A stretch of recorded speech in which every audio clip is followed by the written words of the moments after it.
आज स्टार्ट करते हैं इसको, मोशन अलोंग स्ट्रेट लाइन। ठीक है, नेक्स्ट टॉपिक है सरल रेखीय गति। तो सरल रेखीय गति के अंदर किसके बारे में पढ़ेंगे? किसी भी पार्टिकल की मोशन के बारे में, उसका मोशन कितने टाइप का होता है, डिस्प्लेसमेंट क्या है, डिस्टेंस क्या है, स्पीड क्या है, वेलोसिटी क्या है और एक्सेलरेशन क्या है। इन पैरामीटर्स के बारे में इसके अंदर क्या करेंगे, स्टडी करेंगे। सबसे पहले देखते हैं कि एक टर्म यूज कर रहा हूं मैं, मोशन। ठीक है, मोशन मीन्स क्या है? मोशन और एक टर्म्स यूज करूंगा मैं, रेस्ट। ठीक है, मोशन मीन्स गतिशील और रेस्ट मीन्स स्थिरावस्था। मोशन मीन्स कोई भी कोऑर्डिनेट है ना, जब टाइम के रेस्पेक्ट में वेरी करता है, चेंज करता है, तो इसका मतलब वो पार्टिकल क्या है, अंडर मोशन। यदि किसी का कोऑर्डिनेट एक्स वाई जेड वो टाइम के रेस्पेक्ट में चेंज नहीं होता है, तो वो कौन सी पोजीशन है उसकी? रेस्ट कह सकते हो, स्थिरावस्था कह सकते हो। ठीक है, तो इसी टाइप पर मोशन 3 टाइप के होते हैं, 1 dimensional motion, 2 dimensional motion, 3 dimensional motion. Like है 1 डायमेंशन, एक विमीय गति, द्विविमीय गति और त्रिविमीय गति। एक विमीय गति क्या होती है? जब 1D 1 डायमेंशनल 1D, इसका मीन क्या हुआ? जब किसी पार्टिकल का केवल एंड केवल टाइम के रेस्पेक्ट में केवल एक कोऑर्डिनेट चेंज होता है, उसको क्या कहते हो? 1 डायमेंशनल मोशन, एक विमीय गति। जब एक निर्देशांक समय के साथ क्या होता हो, परिवर्तित होता हो, तो उसको क्या कह सकते हो? 1 डायमेंशनल मोशन। क्या एग्जांपल है 1 डायमेंशनल मोशन का? कोई भी पर्सन है, कोई भी व्यक्ति है, वो जो मोशन करता है ना, वो कौन सा होता है? एक विमीय, 1 डायमेंशनल। कैसे कि कोई भी पर्सन जब चलता है, क्या एक टाइम पर वो 2 डायरेक्शन में चल सकता है कि वो इधर भी चला जाए, लेफ्ट में भी चला जाए और आगे भी चला जाए? ऐसा हो सकता है? नहीं। इसका मतलब क्या हुआ कि किसी भी पर्सन का जो मोशन होता है वो कौन सा होता है? 1 डायमेंशनल। इसके अंदर उसी की बात करेंगे। और एक होता है 2 dimensional motion, 2D। 2D means क्या होता है कि जब 2 कोऑर्डिनेट, यानी 2 कोऑर्डिनेट टाइम के रेस्पेक्ट में क्या होते हैं? चेंज होते हैं, तो वो कौन सा मोशन होता है? 2D। 2D के 2 एग्जाम्पल है, सर्कुलर मोशन और प्रोजेक्टाइल मोशन। जो अभी पढ़ोगे, प्रक्षेप्य गति और वर्तीय गति, वो किसका उदाहरण है? 2D के हैं। और एक होता है 3D। 3D अपने है नहीं से, मतलब इसके अंदर क्या होता है? एट ए टाइम तीनों कोऑर्डिनेट टाइम के रेस्पेक्ट में क्या करते हैं? चेंज करते हैं। तीनों निर्देशांक समय के साथ क्या होते हैं? एक साथ है, परिवर्तित होता है। लाइक जैसे प्लेन वगैरह आ रहे हैं, प्लेन का कौन सा मोशन है? अभी फ्रांस से जस्ट मंगवाए थे ना, अभी कौन से वाले मंगवाए थे? वो भी कौन से हैं? 3D है। एयरक्राफ्ट, उनके अंदर क्या है कि एक से ज्यादा इंजन होते हैं, तो वो हाइट भी अटेंड करवा लेते हैं, आगे भी चलता है, स्पीड भी मैनेज कर लेते हैं, तो वो कौन सा मोशन करते हैं? 3D। उनको किसी भी टाइप से स्पेस के अंदर क्या, जो भी स्पेस के अंदर मोशन करता है ना, वो कौन सा है? 3D है। मच्छर की जो गति होती है वो कौन सी होती है? 3D। गैस है, कोई भी गैस है कि सिलेंडर है, उसमें फट गया, उसमें से जो गैस के मॉलिक्यूल्स निकलते हैं, वो भी कौन सा मोशन करते हैं? 3D। गैस ये फिक्स करती है कि भाई इधर ही जाना है या इधर ही जाना है, नहीं, वो क्या होती है? तीनों कोऑर्डिनेट में जाती है, एक्स वाई जेड। तो ये मोशन था। अब इस मोशन के अंदर जो एक विमीय गति पढ़ेंगे, 1 डायमेंशनल मोशन पढ़ेंगे, उसके बारे में देखते हैं। तो यहां सबसे पहले आते हैं अपने 2 टर्म्स आते हैं। एक आता है डिस्टेंस, डिस्टेंस दूरी, और दूसरी टर्म्स क्या होती है? डिस्प्लेसमेंट, विस्थापन। डिस्प्लेसमेंट, विस्थापन। बस यहाँ पे 2 ही देखिए। डिस्टेंस या डिस्प्लेसमेंट कब आपको नीड होती है? जब आपको एक प्लेस से दूसरी प्लेस पे जाना होता है। मेरे पास में एक इनिशियल पॉइंट ये है, ए है, दूसरा वाला क्या है? बी है। इधर भी मेरे पास एक इनिशियल पॉइंट ये है और एक बी है। बी पॉइंट पे मेरे को जाना है। अब देखिए डिस्टेंस की बात करते हैं। डिस्टेंस की बात करते हैं, आप ऐसे जा सकते हो, आप ऐसे जा सकते हो और ऐसे जा सकते हो। मान लीजिए मैंने 3 वे लिए, 3 पाथ लिए हैं। आप ऐसे भी जा सकते हो, आप ऐसे भी जा सकते हो, आप ऐसे भी जा। पता है डिस्टेंस क्या है? आप इस पाथ के अलोंग जा रहे हो ना, तो इस पाथ की टोटल लेंथ, इस पाथ की लंबाई। आप इसके अलोंग जा रहे हो तो इस पाथ की लेंथ, इसके अलोंग जा रहे हो इस पाथ की लेंथ। मतलब एक तरह से क्या हुआ, जिस भी पाथ के थ्रू जाओगे, इसके अलोंग जा रहे हो या इसके अलोंग जा रहे हो, इसके उस पाथ की टोटल लेंथ को क्या कहते हैं? डिस्टेंस। मान लीजिए डिस्टेंस को मैं डी से डिनोट कर रहा हूं, इसकी D1 है, इसकी D2 है, इसकी D3 है। कौन सी डिस्टेंस सबसे ज्यादा है? D3, क्योंकि इस पाथ की लेंथ क्या है? सबसे ज्यादा है इनमें से। इसका मतलब क्या हो गया d3 greater than d1 less than d2। d2 सबसे कम है क्योंकि इस पाथ की लेंथ क्या है, सबसे कम। मतलब डिस्टेंस मींस जिस भी पाथ के अलोंग जाओगे ना उस पाथ की लेंथ, ठीक है। डिस्प्लेसमेंट देखना, मैंने वही अगेन 3 पाथ बना दिए, एक ये रहा, एक ये रहा, एक ये रहा। आप ए से बी जाना चाहते हो, 3 पाथ आपके पास, कोई भी एक पाथ सेलेक्ट कीजिए आप, 1 2 3। अब देखिए डिस्प्लेसमेंट क्या होता है, आप किसी भी पाथ से जाइए, कोई मतलब नहीं है, केवल ये देखा जाएगा डिस्प्लेसमेंट में, ये काउंट किया जाएगा कि इनिशियल और फाइनल पॉइंट है ना उसके बिटवीन सबसे कम distance, minimum distance, shortest distance. तो शॉर्टेस्ट डिस्टेंस कौन सी हो सकती है, ये वाली, इससे शॉर्टेस्ट कोई नहीं हो सकता। इसका मतलब ये होगा चाहिए आप इससे जाइए, चाहिए आप इससे जाइए, लेकिन डिस्प्लेसमेंट तो फिक्स आपका कौन सा होगा, ये वाला जितना है ना ये काउंट किया जाएगा, चाहे आप इधर घूम फिर करके आइए, लेकिन डिस्प्लेसमेंट तो आपका केवल उसमें जो सबसे शॉर्टेस्ट होगा ना वो काउंट किया जाएगा। मान लीजिए ये x1 थी, ये x2 थी, ये x3, पता है डिस्प्लेसमेंट में क्या रिलेशन होगा, x1 equal to x2 equal to x3 की। सर ये क्यों, डिस्प्लेसमेंट, एक कैंडिडेट आप में से इससे जा रहा है, एक इस पाथ से जा रहा है, एक उसको पाथ से मतलब नहीं है, कौन किससे मतलब है, शॉर्टेस्ट, सबसे कम कौन सा है, ये वाला। चाहे इससे जाओ चाहे इससे जाओ, लेकिन वो तो क्या काउंट करेगा आपका डिस्प्लेसमेंट, ये वाला। तो तीनों क्या होंगे, इक्वल। सिंपल है कि डिस्प्लेसमेंट है ना पाथ पे डिपेंड ही नहीं करता है, केवल आपको इनिशियल और फाइनल के बिटवीन क्या देखना है, शॉर्टेस्ट डिस्टेंस देखने, इनिशियल और फाइनल के बिटवीन, यही तो शॉर्टेस्ट है, यही काउंट होगा, चाहे इससे जाओ चाहे इससे जाओ। तो शॉर्टेस्ट डिस्टेंस ये है, पाथ पे डिपेंड नहीं करता। डिस्टेंस क्या कर रही थी, किस पे डिपेंड कर रही थी, पाथ पे। हर पाथ की अलग अलग होती है, तो ऑब्वियसली अलग अलग है, तो इसलिए क्या है, ये ऑर्डर है इनका, बाकी वो क्या है, अलग अलग नहीं है। तो इसका मतलब क्या हुआ, ये किस पे डिपेंड करती है, ये किस पे डिपेंड करती है, ऑन पाथ। और ये किस पे डिपेंड करता है, ये डिपेंड करता है only initial and final position, मतलब प्रारंभिक तथा अंतिम बिंदु के मध्य दूरी पर निर्भर करता है, इनिशियल एंड फाइनल पॉइंट। देखिए तीनों पाथ के इनिशियल और फाइनल क्या है, सेम है ना, तो इसका मतलब तीनों का डिस्प्लेसमेंट क्या रहेगा, सेम। इसमें पाथ पे डिपेंड करता है, तीनों का पाथ अलग अलग है ना, तो ऑब्वियसली डिस्टेंस भी क्या आएगी, अलग अलग। नेक्स्ट, डिस्टेंस तो ऑलवेज, टाइम इंक्रीज हो रहा है ना, डिस्टेंस तो ऑलवेज क्या होगी, टाइम के साथ क्या होती है, हमेशा इंक्रीज होती है, क्या कभी डिक्रीज होती है डिस्टेंस, नहीं होगी ना। तो मैं जैसे ग्राफ बनाऊंगा, ठीक है, ग्राफ है बनाऊंगा, इधर टाइम रहेगा, इधर डिस्टेंस रहेगा, ऐसे चला तो ये ग्राफ ऐसे नीचे की तरफ आ रहा है, देखो यहां से यहां तक तो क्या लग रहा है, टाइम के साथ ये इंक्रीज हो रहा है, डिस्टेंस सही है, लेकिन ये नीचे आ रहा है, क्या टाइम तो इंक्रीज होता है, डिस्टेंस डिक्रीज होती है कि कभी, डिस्टेंस तो कभी डिक्रीज नहीं होगी। तो इसका मतलब ये ग्राफ उसका नहीं हो सकता, गलत है, ऐसे यूज करूंगा मैं। डिस्प्लेसमेंट एक वेक्टर क्वांटिटी है, पॉजिटिव भी हो सकता है, नेगेटिव भी हो सकता है, जीरो भी हो सकता है। क्या नेगेटिव में डिस्टेंस होती है क्या, नहीं, डिस्टेंस तो हमेशा इंक्रीज होती है, पॉजिटिव होती है। डिस्प्लेसमेंट प्लस का भी हो सकता है, नेगेटिव भी हो सकता है, माइनस जो भी हो सकता है, तीनों हो सकते हैं, लेकिन डिस्टेंस तो ऑलवेज क्या होगी, पॉजिटिव ही होगी, ठीक है। तो ये था डिस्टेंस एंड डिस्प्लेसमेंट। अब देखिए रिलेशन बनाना है डिस्टेंस और डिस्प्लेसमेंट के अंदर। मेरे को ये एक सर्कल बनाया, मैं यहां ए से स्टार्ट किया, वापस यहीं आ गया, ए से स्टार्ट किया वापस वहीं पे आ गया, तो डिस्प्लेसमेंट तो कितना हो जाएगा, जीरो, क्योंकि इनिशियल और फाइनल पोजीशन सेम हो गई ना, जीरो। एक सर्कल लूप कंप्लीट बन जाता है ना, तो उसमें डिस्प्लेसमेंट कितना होता है, जीरो, लेकिन डिस्टेंस जीरो नहीं है, वो सभी ये ऐड होंगे सारे, तो ऐड, इसका मतलब नॉट इक्वल टू जीरो। तो चलो एक स्ट्रेट लाइन की बात करते हैं, एक बिल्कुल स्ट्रेट लाइन है ये, यहां से यहां, इसमें क्या होगा, डिस्टेंस और डिस्प्लेसमेंट दोनों क्या होंगे, क्या इसके अंदर है डिस्टेंस ज्यादा हो सकती है डिस्प्लेसमेंट से, नहीं। जब लाइन स्ट्रेट है तो इसका इनिशियल और फाइनल है ना, इनके बीच में शॉर्टेस्ट रहेगी, वही लेंथ क्या रहेगी, डिस्टेंस, और वही लेंथ क्या रहेगा, डिस्प्लेसमेंट। ये ध्यान रखना है, जब स्ट्रेट लाइन है ना उसके अंदर डिस्प्लेसमेंट और डिस्टेंस दोनों क्या रहेंगे, इक्वल।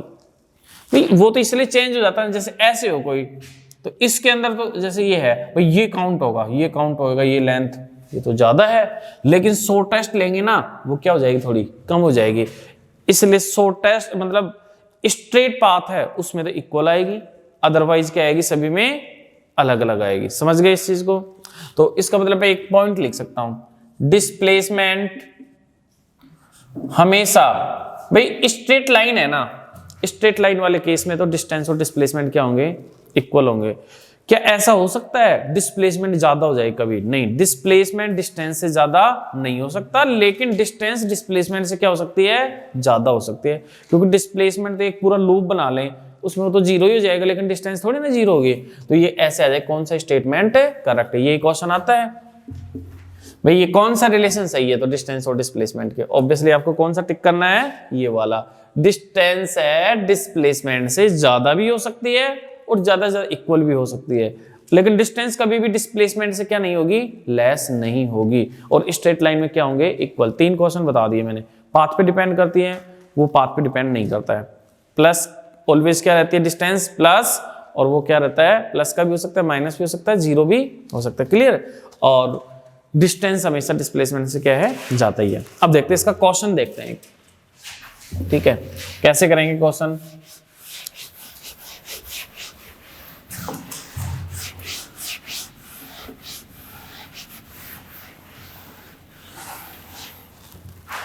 देखिए, कोई भी एक पार्टिकल है, मैं ये एग्जांपल ले लेता हूं,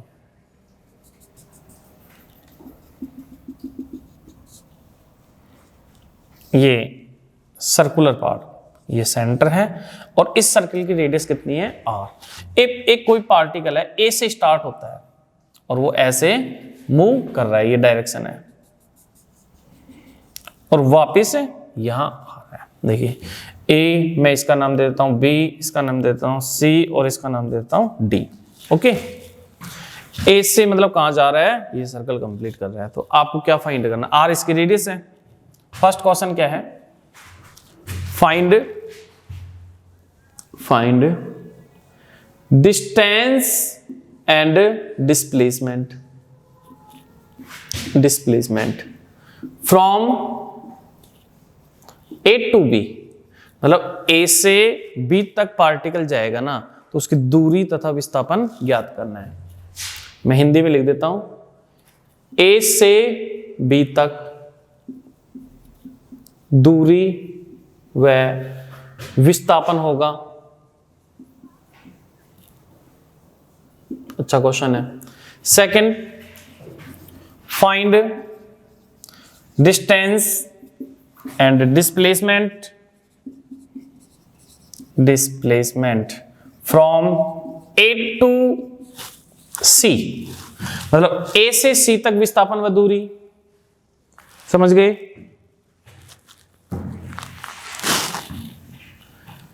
ए से सी तक दूरी व विस्थापन होगा।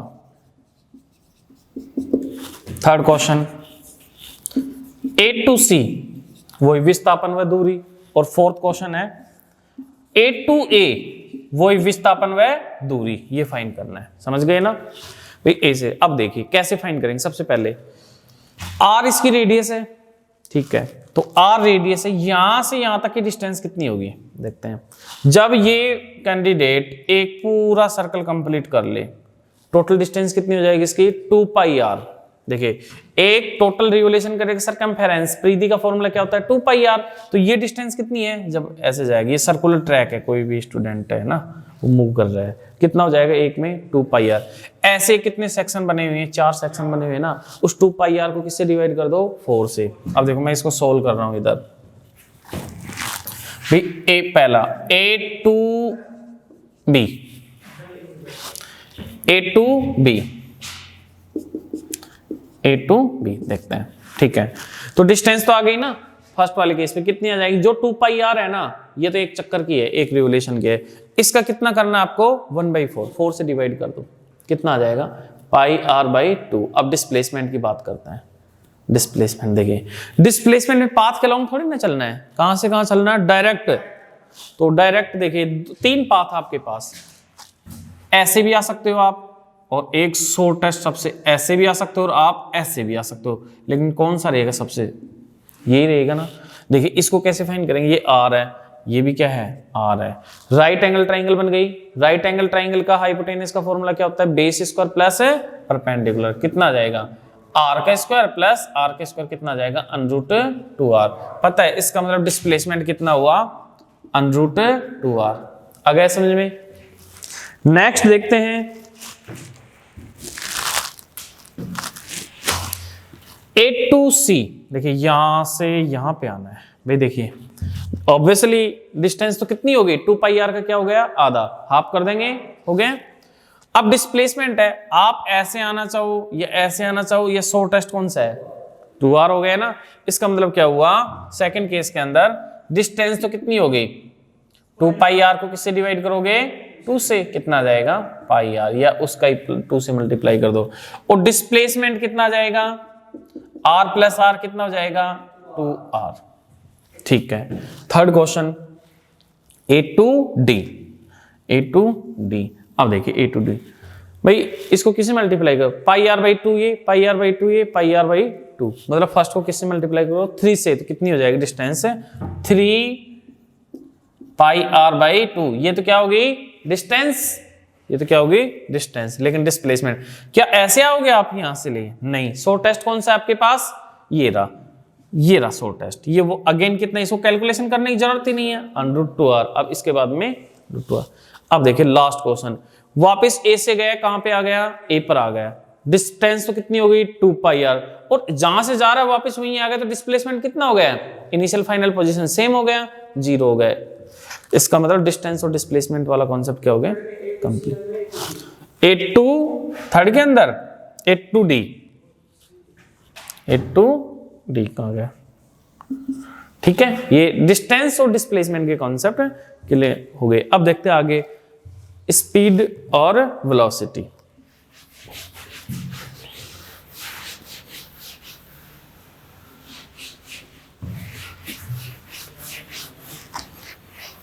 अब देखते हैं स्पीड, चाल, ठीक है। देखिए क्या है स्पीड, क्या है भी, आपने जितनी भी डिस्टेंस ट्रेवल की ना उसमें कितना टाइम लगा, यूनिट टाइम की डिस्टेंस क्या होती है, स्पीड। मान लीजिए आप कह रहे हो कि सर मेरी बाइक की स्पीड है ना 50 km/h है, इसका मतलब ये होता है वो डिस्टेंस ही है, लेकिन वो डिस्टेंस कितने टाइम में ट्रेवल करते हो आप, 1 आवर के अंदर। आपकी बाइक की स्पीड है ना 50 है ना, तो आप 1 आवर के अंदर कितना किलोमीटर की डिस्टेंस बाइक से ट्रेवल करते हो, 50 किलोमीटर। कोई स्टूडेंट 80 km/h से चला रहा है, इसका मतलब वो 1 आवर में कितनी चला रहा है, 80 चला रहा है। तो इसका मतलब ये हो गया यूनिट टाइम के अंदर कितनी डिस्टेंस है ट्रेवल की। इसको कैसे फाइंड आउट करते हैं, आपने मान लीजिए आपको कोटपुतली से जयपुर जाना है, तो जयपुर तक की डिस्टेंस काउंट कर लो, उसमें कितना टाइम लगा, और उससे क्या कर दो आप डिवाइड, उससे क्या जाएगा, यूनिट टाइम का क्या जाएगा, डिस्टेंस। तो स्पीड का फॉर्मूला क्या जाएगा, ये डिस्टेंस अपॉन टाइम, ठीक है, मतलब total distance upon time, x/t। ये स्पीड भी है ना 3 टाइप की होती है। अब देखना, फर्स्ट यूनिफॉर्म स्पीड, एक समान चाल,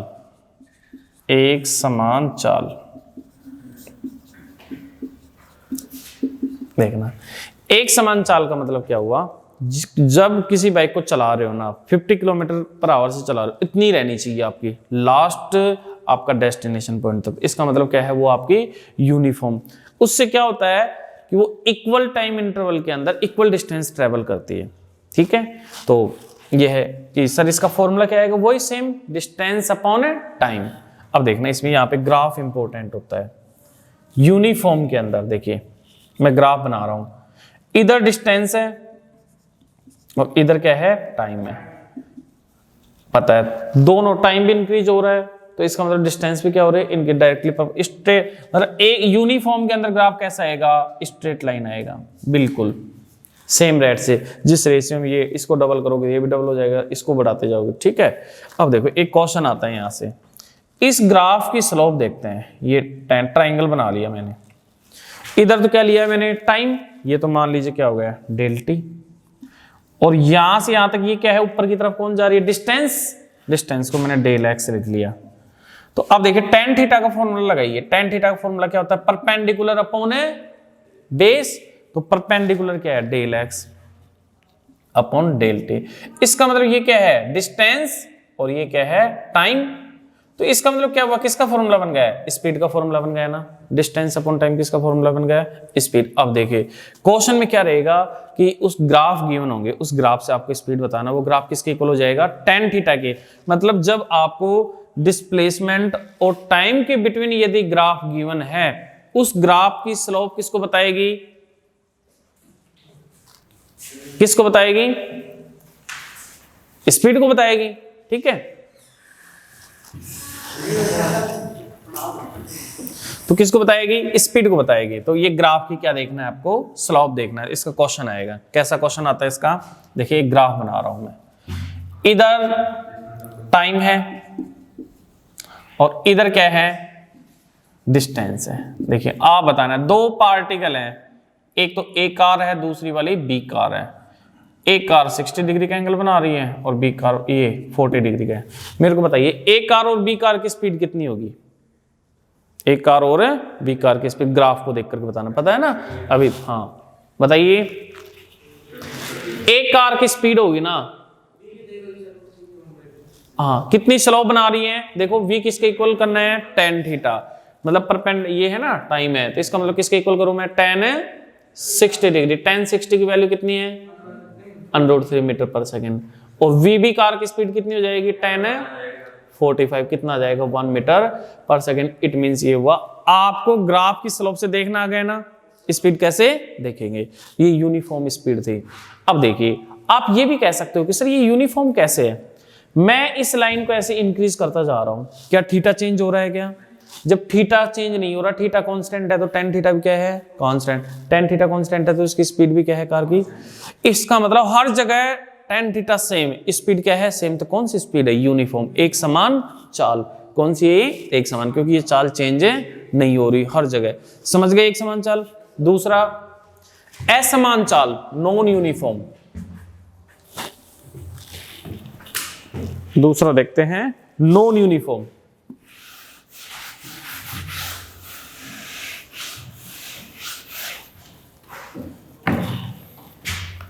नॉन यूनिफॉर्म, असमान चाल। ठीक है, देखिए क्या होता है, कभी स्पीड की वैल्यू इंक्रीज हो जाए, कभी क्या हो जाए, डिक्रीज हो जाए, कभी आप जो वो कौन सी होती है, नॉन यूनिफॉर्म, असमान चाल। ग्राफ बनाएंगे, ग्राफ कैसे आएगा, ये टाइम है और ये क्या है, डिस्टेंस। ओके, अब इसके अंदर देखिए आप लोग, पहले ऐसे था ग्राफ, फिर ऐसे, फिर ऐसे। देखिए ये जो ग्राफ है ना, यहाँ ए पॉइंट तक, बी पॉइंट, सी पॉइंट, ठीक है, इसमें एंगल θ1 है और यहाँ पे ये ग्राफ कितना बना रहा है, θ2 मैंने कंसीडर कर लिया और ये θ3। मीन क्या हो रहा है, जैसे जैसे कार ट्रेवल कर रही है, इसमें थीटा की वैल्यू क्या होती जा रही है, इंक्रीज। tan थीटा की वैल्यू जब इंक्रीज होती है तो इसका मतलब उसकी वैल्यू क्या होती है, इंक्रीज। तो इसका मतलब यहाँ पे थीटा अलग है, यहाँ पे, तो हर पॉइंट पे थीटा की वैल्यू क्या होगी, अलग, तो स्पीड भी क्या होगी हर पॉइंट पे अलग अलग। तो कौन से हो गया ये, नॉन यूनिफॉर्म। ठीक है, असमान चाल, मतलब हर पॉइंट के ऊपर चाल की वैल्यू क्या हो, अलग अलग हो, ये अलग अलग आ रही है। ठीक है, जैसे जैसे ये ग्राफ है ना, ऐसे इंक्रीज होता जाएगा, तो थीटा इंक्रीज होता जाएगा, उसके साथ में स्पीड क्या होती जाएगी, उसकी इंक्रीज होती जाएगी। तो ये कौन सा ग्राफ है, इसमें स्पीड क्या हो रही है, इस ग्राफ के अंदर इंक्रीज। एक ग्राफ मैं ऐसे बना दूं, इसके अंदर पहले ग्राफ इस तरह था, फिर थोड़ा इस तरह हो गया, फिर इस तरह। देखिए ये O पॉइंट है, ये A, ये B और ये C।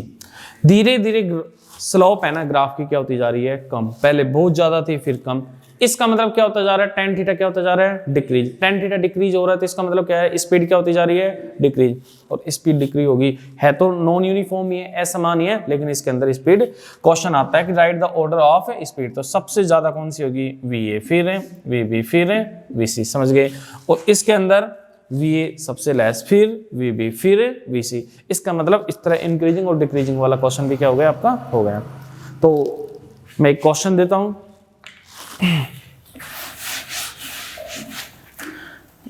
डिस्टेंस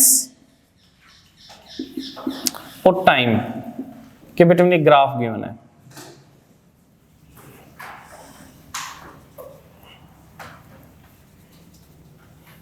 ए, बी और ये 3 पार्टिकल है सी। तो कार की बी पर चाल होगी।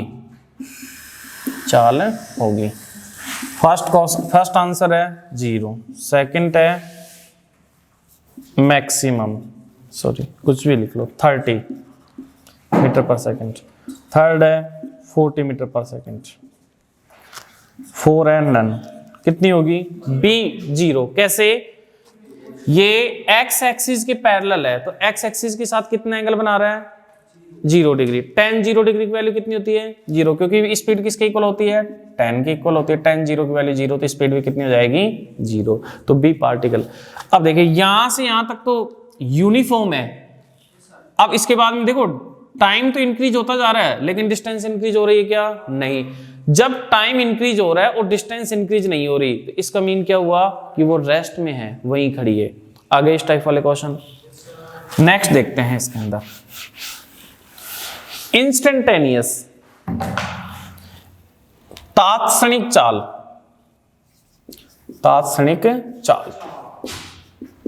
इंग्लिश में इंस्टेंटेनियस स्पीड। अब जो कार का जो स्पीडोमीटर है, बाइक की जो स्पीडोमीटर है, वो कौन सी बताता है? इंस्टेंटेनियस बताता है। मतलब पर्टिकुलर उसी इंस्टेंस पर, उसी समय पर जो उस व्हीकल की जो स्पीड होती है वो कौन सी होती है? इंस्टेंटेनियस, तात्क्षणिक। कार चला रहे हो, जस्ट वो जो स्पीडोमीटर है ना, उसका पॉइंटर दिखाता है आपको, जो स्पीड बताएगा वो क्या होती है? इंस्टेंटेनियस। तो जो स्पीडोमीटर क्वेश्चन आ जाए, स्पीडोमीटर से कार की स्पीड को क्या करते हैं? मेजरमेंट करते हैं।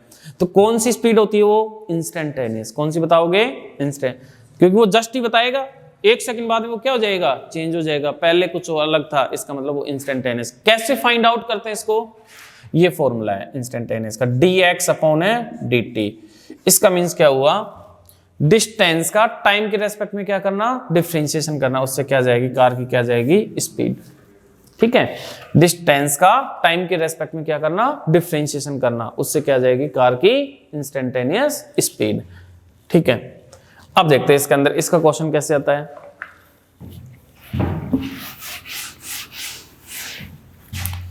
किसी कार की दूरी x = t² + 2t + 5 मीटर है। Distance of car x = t² + 2t + 5। Find first question initial speed. Find initial speed.